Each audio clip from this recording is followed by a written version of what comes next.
Okay, with winning screenplay writer Larry Elmore, Entangled is the feature winner at the Action Adventure Film Festival. It's also got a fit like a kind of like a true crime thriller vibe to it, mystery, kind of adventure mystery with a little bit of crime elements, some conspiracies, some twists and turns. Really great screenplay.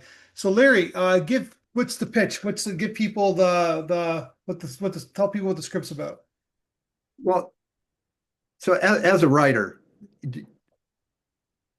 you wake up in the morning with stories in your head, and every writer wakes up with some story that he wants to tell. Well, this story is about a writer by the name of John Burgess, he's all about writing for the high technology industry until his life takes a significant turn. He wakes up one morning with a new story in his head that he just has to write. Compelled to write each morning, the lines between fact and fiction are blurred as John becomes a pivotal character in his own story. Okay. Now, explosions, false identities, terrorists, international intrigue, high-tech surveillance techniques, the US government, and kidnapping all conspire to put John's life in serious danger until his main characters in the story he's writing rescue him. Okay. And just to get it even make it even more meta, you woke up one day with this idea and you had to write it as well. So, Exactly. I mean, I am definitely a mirror for the story I'm writing. My background is writing for high technology firms like IBM and Sun Microsystems and Coors and literally a who's who of industrial high technology and commercial companies here in Colorado. Coors is the brewing company? Yeah, Okay. yeah. I thought you were talking about IBM, you were talking about technology, and then you slipped in the beer. Well, but a lot of my career has been focused on new product Okay. announcement. And so Coors just happens to be, one of the commercial companies. We've introduced new products for a lot of commercial companies as well as high technology companies.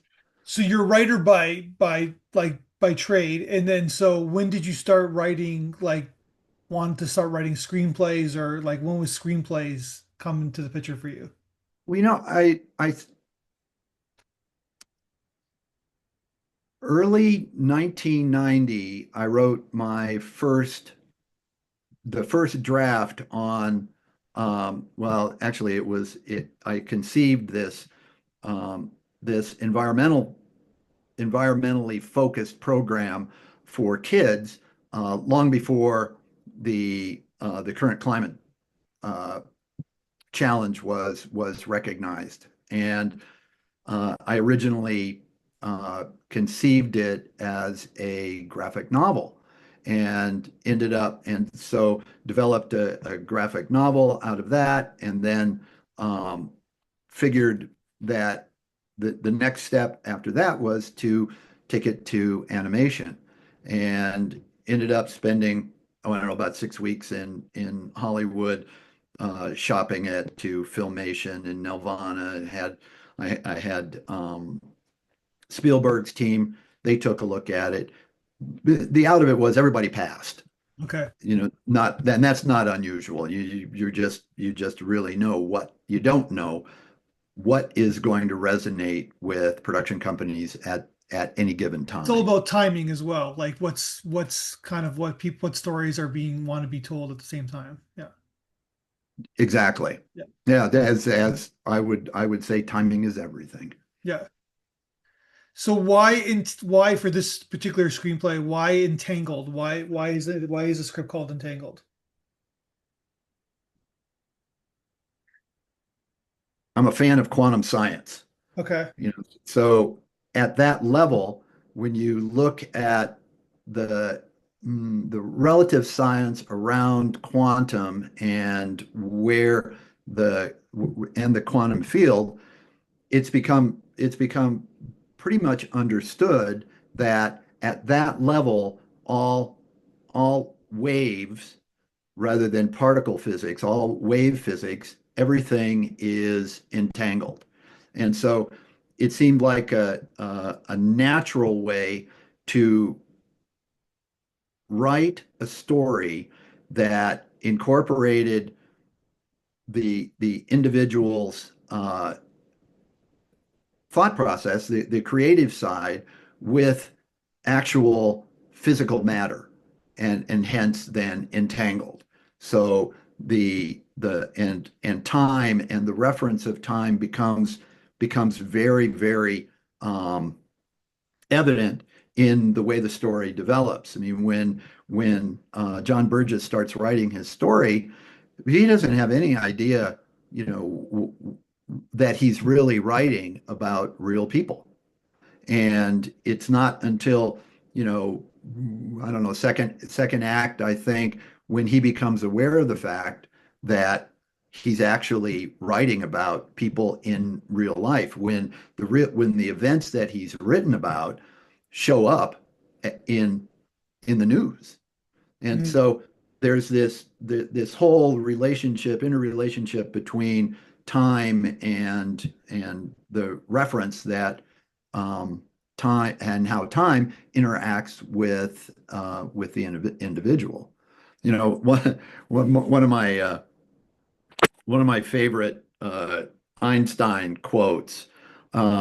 He's often quoted as, "Reality is merely an illusion, albeit a persistent one."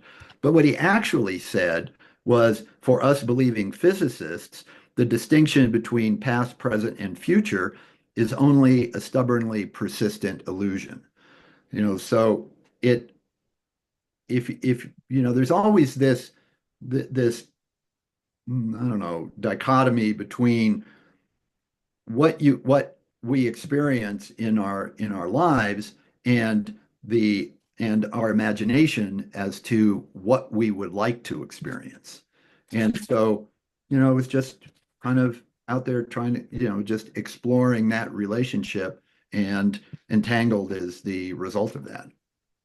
So, sorry, say that. I want you to say that once again, what you just said. There's like perception versus reality. I'm paraphrasing. What did you say? Um, well, what Einstein said Yeah, was, the distinction between past, present, and future is yeah, only a stubbornly persistent illusion. I mean, yeah, another one, and probably one of the more salient comments that he made that runs parallel to this, and maybe it qualifies it a little bit more, says that the only reason for time is so that everything doesn't happen at once. yeah. Okay. So this, you know, playing back and forth between the you know, John Burgess's reality and the reality of the people he's writing about. So are you a believer in this? In Oh, this? sure. Okay. Oh, yeah. I mean, you know, heavy science geek. But I just want to in the blog interview just to jump on what you said in the blog interview you said I suspect that God might be a mathematician. Yes. Well, So you know, that's okay, basically saying that you believe in so God. Like there's an yes. extra being around us. Oh, yeah. Well, you know, I would say, you know, I don't prescribe to the Michelangelo's painting on the top of the Sistine Chapel, where there's, you know, this God with his finger, you know, trying to reach man. I mean, I don't believe that there is this all-knowing being sitting on a throne somewhere making these decisions. Yeah. But on that same note, there is an energy field in which all things are one. I mean, it's the grains of sand in on the beach. It's Yeah. the the soul energy at that at that level. So just like for all like living creatures on Earth, I guess. Oh, yeah. I mean, well, all living creatures in the universe. I mean, just In the not universe. our, Okay. yeah. There's other living creatures somewhere else? Oh, sure. I mean, you can't imagine that we're unique in that. I mean, they probably don't look like us, Yeah. but they could indeed look like us. But there's been so much exploring and And then if there's other like intelligent beings somewhere else, then wouldn't they explore us? Like, wouldn't we know by now? Oh, Matthew, and you're sure they're not already? Oh, that's see, I there we go. mean, Right. So yeah, why? well, okay, if Yeah. and I'm sure there are probably fans of ancient aliens out there, but and in fact, one of the other series that I've written does explore that from a physical standpoint as far as aliens on the planet. So this, but sometimes like what you could just to jump back what you were saying, because it's like he's writing this here, this character is starts writing his, a fiction story, and then it Mhm. turns out that his fiction story is more real than he ever imagined, I guess. Yes, That's a great yes. that's a great pitch. That's a great pitch for a script for a movie. Well, Yeah. I hope so. I mean, Yeah. I was, the Entangled is actually it's the first screenplay that I've submitted to a festival, and I was Oh wow. obviously over the moon that it had been that my first go at it had been selected, and then when you guys opened the door for me to work with Jessica Ashin um, as a script consultant. It's the first time I actually was able to get, one-on-one feedback. And boy, the script notes that she provided and the way in which we were able to work together to, you know,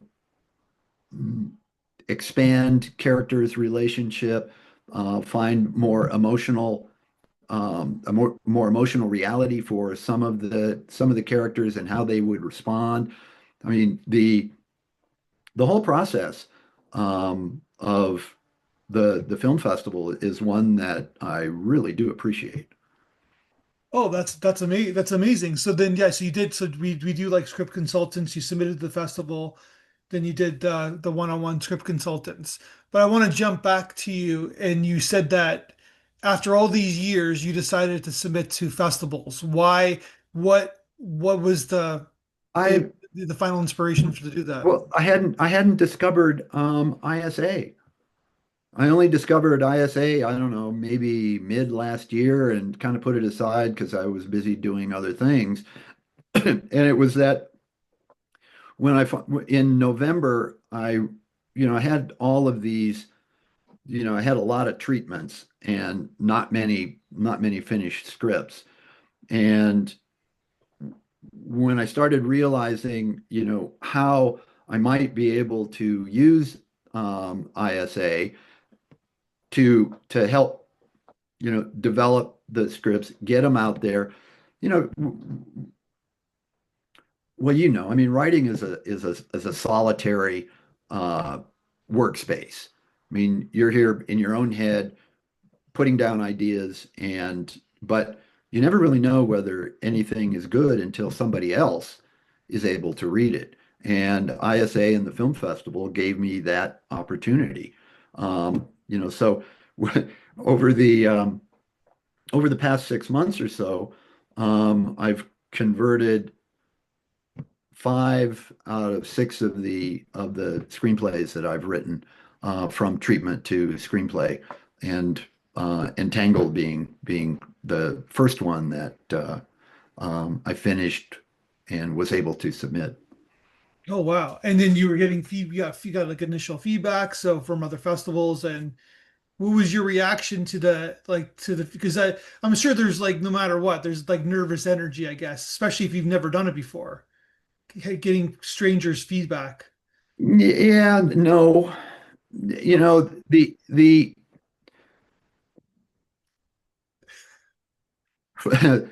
30 plus years of working for Okay. corporate America, Yeah. you lose your ego. You leave your ego at the door. Gotcha. I mean, because and at least because of the work I was doing from a marketing standpoint,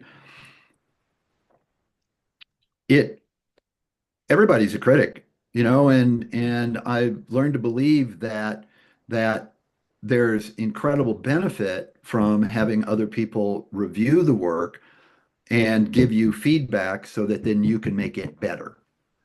That's And so you want to make, but you have to take, you have to know what feedback to take, I guess, and what feedback not to take. absolutely. And it's that's a good point because I've had so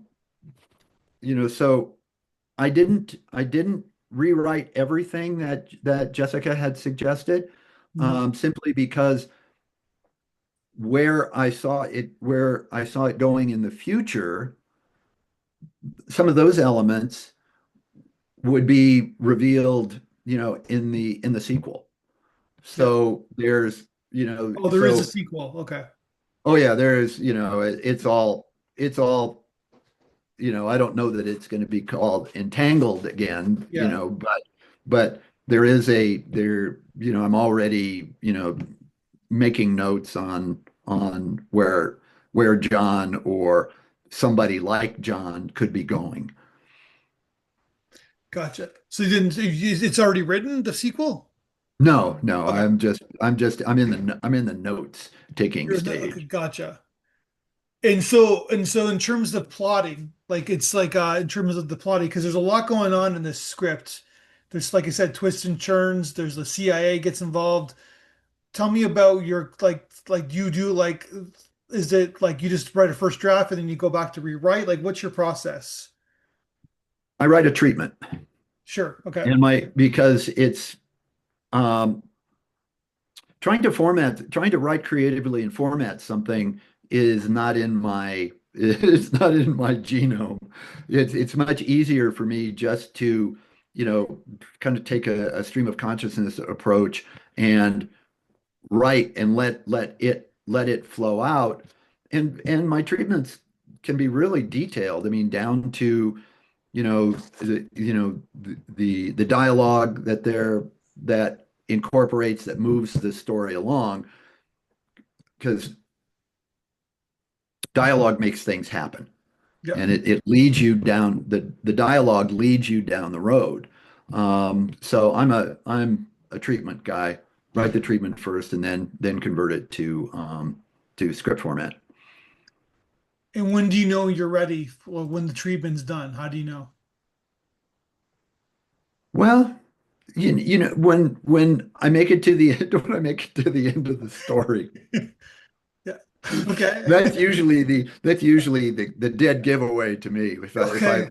If I'm happy with Yeah. where the story ends, Yeah. and then I'll just put it aside, let it percolate for a couple days, come back and reread it, and manipulate it, and get it ready for conversion to screenplay.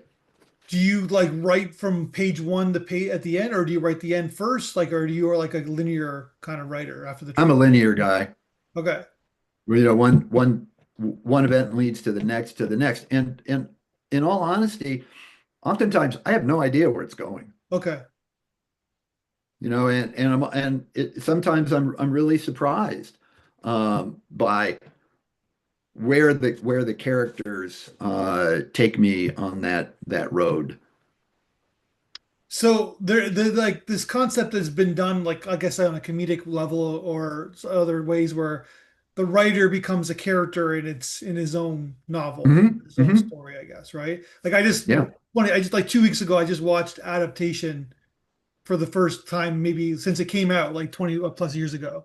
Oh, I don't think I've seen that. It's the Charlie Kaufman movie where like Nicolas Cage plays Charlie Kaufman and then like he writes himself into the book. He's writing a Susan Ah, Oleander book. Yeah. okay. So but that's more done like kind of like a like basically like a comedic kind of way. This is sort of like a kind of a fast-paced kind of thriller, I Oh, guess. this is a spy thriller. I mean, Yeah, yeah. so But I'm saying that it's like I'm saying the concept has been used before, but not on this genre, not in this style. I guess that's the correct. point I'm trying to make. Yeah. And yeah, it's great. It's like and it's almost like it's almost such a good it's idea. I'm surprised it hasn't been done yet. Well, hopefully somebody thinks it's good enough that Yeah. it attracts a production company.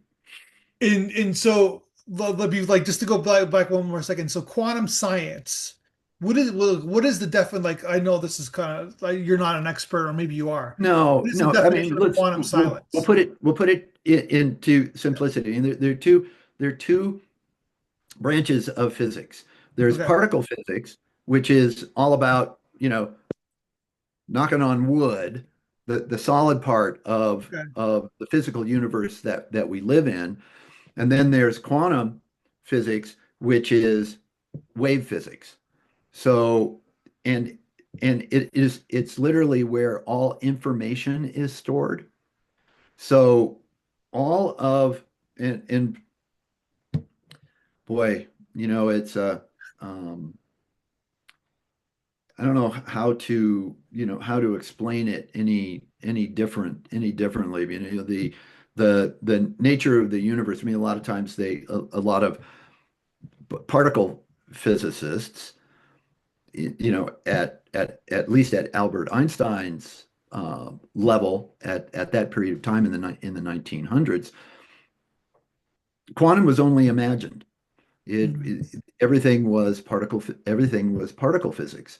Now with the development and more research is being done at the quantum level, along with the creation of quantum computers and that level, the it opens the door for literally almost everything that's been imagined by science fiction writers to date. Um, so I mean, I was even reading something recently, and they were talking about the article was about the potential for warp travel. I Mhm. mean, we're not there yet, but we're certainly on the road. That's like Star Trek, kind of like Sure. Yep. yeah. Okay. All right. And then yeah, if that gets invented, it goes to the rich for a while, and then it kind of scales down, and because that's a game changer, I guess. If you can like that, go to Hawaii for vacation. Yeah, Well, and it opens the door for transporter technology yeah, and everything else. I mean, reducing everything to its information wave and then yeah. reconstituting that wave into, from a particle physics standpoint. Well, we're definitely in an interesting time in our life. Before I leave you, I gotta ask you. You said that you're like what the other passions. You said you're a lifelong Dodger fan, and you went to see them play at the LA Coliseum in 1958. So they were in Brooklyn to 57. They came to Yep, LA in first 58. season, and I was only 8 years old at the time, and it was a huge deal when the Dodgers moved to LA. I mean, it was what you did, and my dad uh, was a lifelong Dodger fan as well. That's So amazing. And you were, yeah. did you ever see Sandy Koufax pitch? Sandy Oh Koufax? God, yeah. I saw Koufax. I saw Drysdale, Snyder. I mean, I saw them all. Here's one for you. 1962, I was 12 years old, and I was transitioning out of Little League baseball. Okay. And at the awards dinner at the end of the season in the raffle, I won a 1962 signed baseball by the entire team, which I Okay. which I which I still have. Uh, so Koufax, Drysdale, Snyder, Steve literally, Snyder, yeah. yeah, And then the literally, 70s, they had a team, right? Steve Garvey and oh yeah, Say, right? So, yeah, and then obviously Valenzuela, they got the yeah. Miracle 88 team It, where I it's don't even know funny. how they won that World Series, but yeah. So we're here in Colorado now. So we're ostensibly we go see I go see the Dodgers when the Dodgers come and play the Rockies. Okay. And we had friends visiting from England and who had never seen a baseball game before. And so we took them, we sat in club level, we were right above first base, watching the game. And it happened to be the day that Hideo Nomo threw a no-hitter. Oh wow. Okay. Yeah. And so This is the these first time guys, he's ever gone to a game. He saw yeah, no. these two friends Yeah, had never been to a game before and had no idea how special that day that's was amazing. for Hideo and the Dodgers and literally baseball because there's so few no-hitters. It wasn't a Especially these perfect game. days. There was one there was one single, but he came within one pitch of a perfect game. Who was that?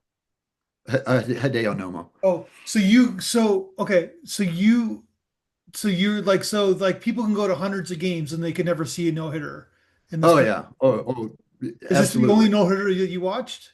Yeah, This is first your so time you've been to ever. all these games. You saw Sandy Koufax pitch what four, I think, and then Was never there yeah. for one of his no hitters. Wow. I have to say, I've seen two no hitters in my lifetime Oh wow. in person. So Dave Stieb in Cleveland State. I'm a diehard Blue Jays fan, and I saw Okay. Dave Stieb at Old Cleveland Stadium in 1990, and I saw Dave Stewart against the like Oakland against the Blue Jays in 91. Yeah, like back Yep. to back years. Yeah, I've been to tons of games, and I never. It'd probably be the only Oh, time. they're unusual. You have to enjoy it. I mean, it was probably in the seventh inning when the fans started realizing Yeah, the game he was throwing.